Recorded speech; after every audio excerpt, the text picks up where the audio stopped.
বন্ধুরা, আপনারা দেখুন, এটা আমাদের মাঠের পরিবেশ, আমাদের মাঠ যাওয়ার রাস্তা। আপনারা দেখুন কতটা সৌন্দর্য এখানে। আপনারা দেখুন, এই মুহূর্তটাকে আপনারা এনজয় করুন। আপনারা তো বেশিরভাগ শহরের মানুষ দেখছেন, কিংবা আরও যারা আমাদের মাঠেরই আমাদের গ্রামেরই চাষবাস করেন, তিনারাও দেখছেন।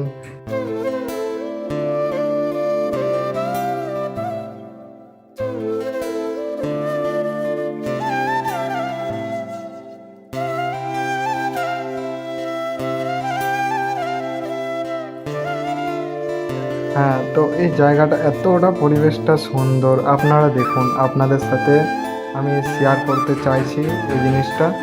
আপনারা ভালো করে দেখতে থাকুন। এই রাস্তাটা মাঠ যাওয়ার রাস্তাটা কতটা সুন্দর আপনারা দেখুন। মাঠ থেকে বাড়ি ফেরার সময় আমি ভিডিওটা করেছি, কিন্তু আসলে এটা মাঠ যাওয়ার রাস্তা, ঠিক আছে? কিন্তু আমি মাঠ থেকে বাড়ি ফেরার সময় ভিডিওটা বানিয়েছি। আর হ্যাঁ, আপনাদেরকে তো বলতেই ভুলে গেলাম, আজ মাঠ গিয়েছিলাম এ কারণেই, কালকে রাতে প্রচুর বৃষ্টি হয়েছিল, তো সে কারণেই মাঠগুলো একটু দেখতে গিয়েছিলাম। এখানে কাকুড়িতে না, এখানে মাঠের যে বাঁধনগুলো থাকে সেগুলোকে ফুটো করে দেয়। তো ফুটো করে দিলে মাঠের পুরো জল বেরিয়ে যায়, মাঠ শুকিয়ে যায়, রোদে ধানের গোড়া পচে যায়। সেই জন্যেই দেখতে গিয়েছিলাম কিভাবে কাকুড়িতে গর্ত করে দেয়, সেটা তোমাদেরকে আমি দেখাবো। আর যখন যাই সেখানে, তো তখন তারা কিভাবে গর্তের মধ্যে থেকে বেরিয়ে দৌড়ে, তোমাদেরকে আমি সেটাও শেয়ার করব। তো ততক্ষণ এটা এনজয় করো।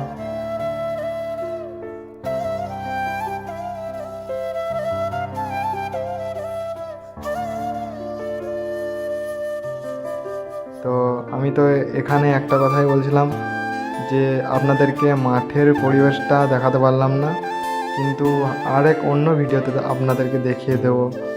আপনারা এই মুহূর্তটাকে এনজয় করুন। যে তোমরা যারা দীঘা, দার্জিলিং আরে ঘোরার শখ রাখো, হ্যাঁ, আমার কিন্তু এতটাও বাইরে ঘোরার শখ নেই, কিন্তু আমার নিজের গ্রামে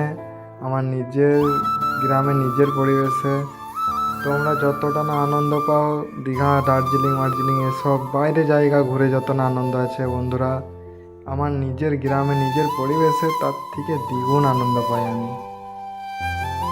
এই যে তোমাদের সাথে শেয়ার করতে করতে এখন আমি চলে এসেছি আমার কিছুটা ঘরের কাছাকাছি। এখনও অনেকটা বাকি, তবে অতটা কাছাকাছি এখনও আসিনি। তবে যতটুকু পারছি তোমাদেরকে দেখিয়েই যাচ্ছি।